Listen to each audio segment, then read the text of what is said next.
Hey everybody, so we're going to be talking about standard form today. As you remember, we've got a capital A, a capital X, and a capital X. It's the capital A, B, and C, and these are going to be your coefficients right here, your A, your B, and your C. And your C value is also considered a constant in this case. So I'm going to go ahead and scroll up. In order to convert into slope-intercept form, and that's what's going to be the main thing that you're going to see with standard form, is that you're going to take all of this and you're going to take it to y equals mx plus b. So this is going to be a literal equation that you're going to be seeing. And what ends up happening is that in order to convert into slope-intercept form, we have to solve for the letter y. We have to solve for this variable right here. And then we will have it in slope-intercept form. At the bottom, I do want you to make a Venn diagram, and you're going to be making that Venn diagram, and you're going to be comparing the differences and the similarities between standard form and slope-intercept form. So think about what works just for standard and what doesn't, and what just works for slope-intercept form. And then right here is going to be what works for both.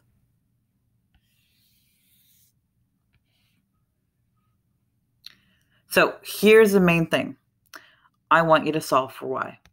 The first thing I typically have you do is I want you to rewrite your standard form equation. So here's my equation of 2x plus 4y equals 16.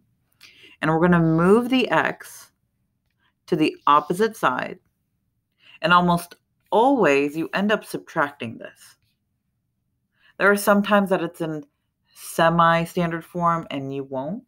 But typically your a value has to be positive in order for it to be a standard form. So we subtracted that 2x, and then you're going to divide everything. And when I mean everything, I mean everything. Look at that.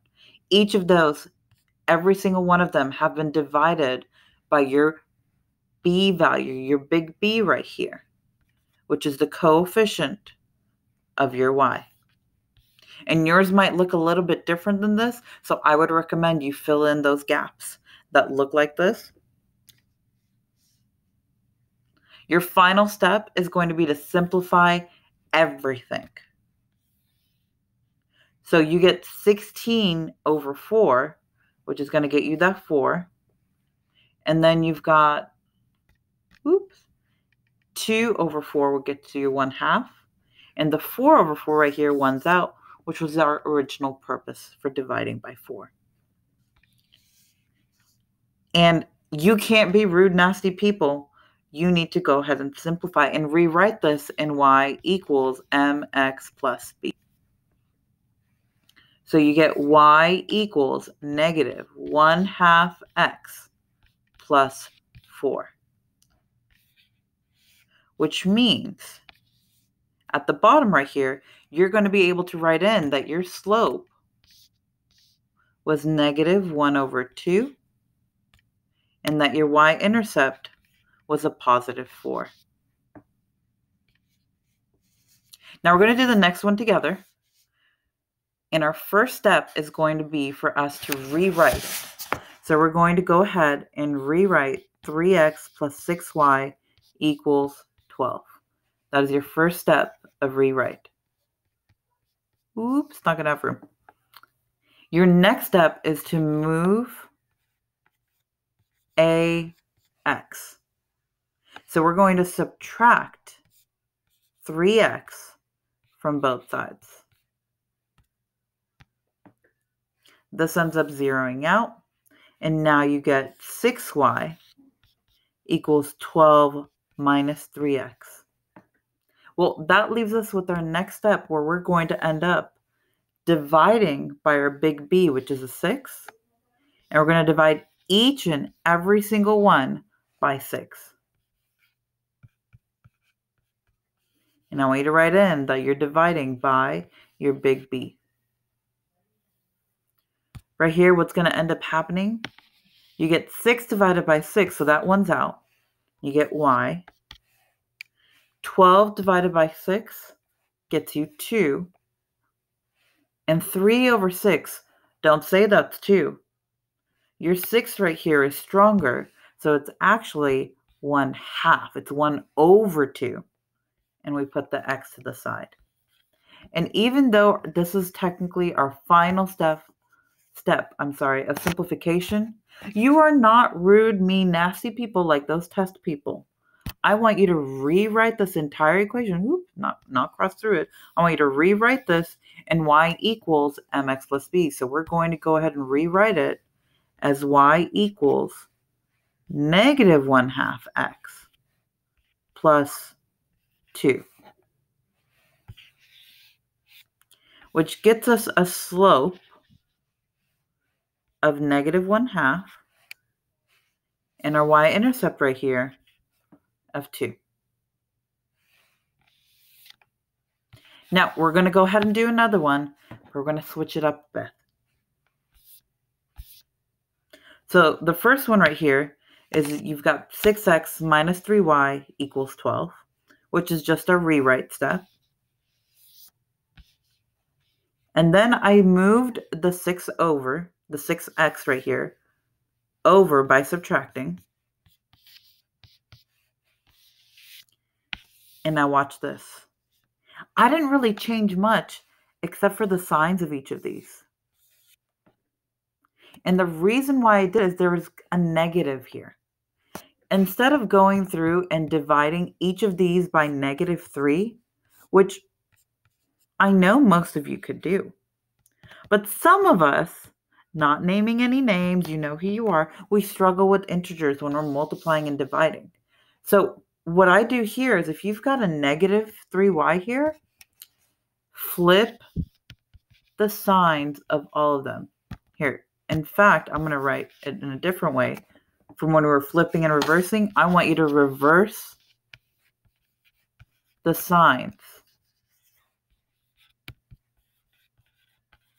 of all. So this was a negative, now it's a positive. This was a positive, now it's a negative. This was a negative, now it's a positive. And then you're going to continue like normal. We're going to divide by our 3. This one's out. And you should get y equals -4 plus 2x. The only thing left is for you to not be rude, mean, nasty people. We're going to rewrite this in y equals mx plus b. And we've got 2x minus 4, which means our slope right here is a 2, and our y-intercept is a -4. So we're going to go ahead and try one together. And it's going to be the same process that we did. First step, you're going to rewrite.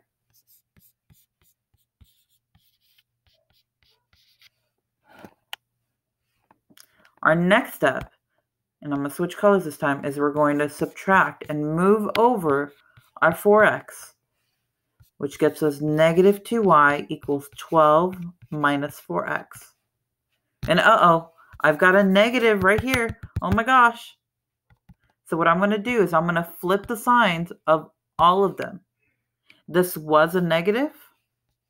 Now it's going to be a positive 2y. Positive 12 becomes a -12. A -4x becomes a positive 4x. And now you can continue like normal. We're going to divide by 2 and simplify all the way down. This one's out. So you've got y equals -12 divided by 2. It's going to be a -6.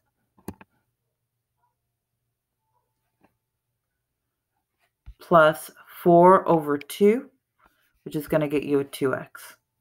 Again, don't be mean, rude, nasty people. I know you were taught better. We're going to rewrite it as y equals 2x minus 6. We're writing it into slope-intercept form as polite, young, courteous people. We're going to put in our slope, pretty colors right here. We're going to use our slope of 2 and our y-intercept of -6. Most times, they're going to give you random equations like this, and they're just going to ask you, hey, convert this into y equals.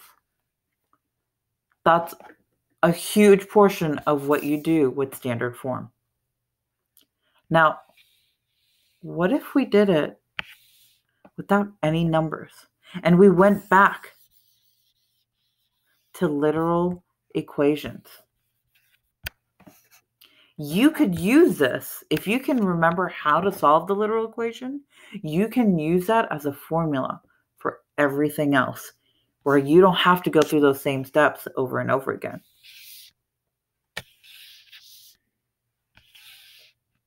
So I'm going to go right here.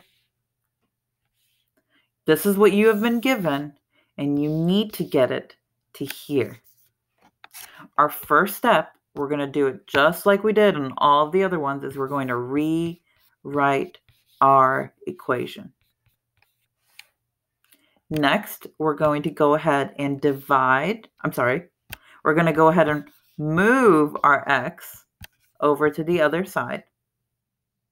This one's going to zero out, and you get big by equals big C minus ax.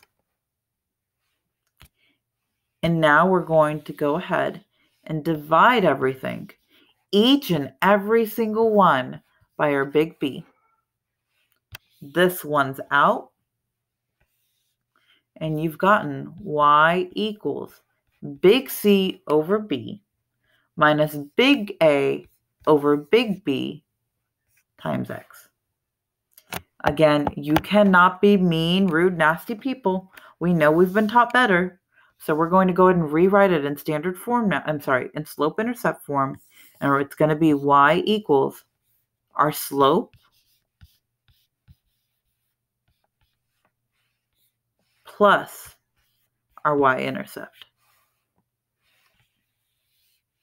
So right here, you could plug in and use any of the equations that we've done before throughout these notes and plug in your A value, your B value, and your C value and just drop them into each of these. Our slope, I want you to go and make sure you've got this written down, is negative A over B. And our y-intercept, is a big C over a big B. I hope this helps, and it's a great refresher for you guys. Please let me know if you have any questions by dropping a comment, shooting me a message on Google Classroom, or on Remind. Thanks again for watching.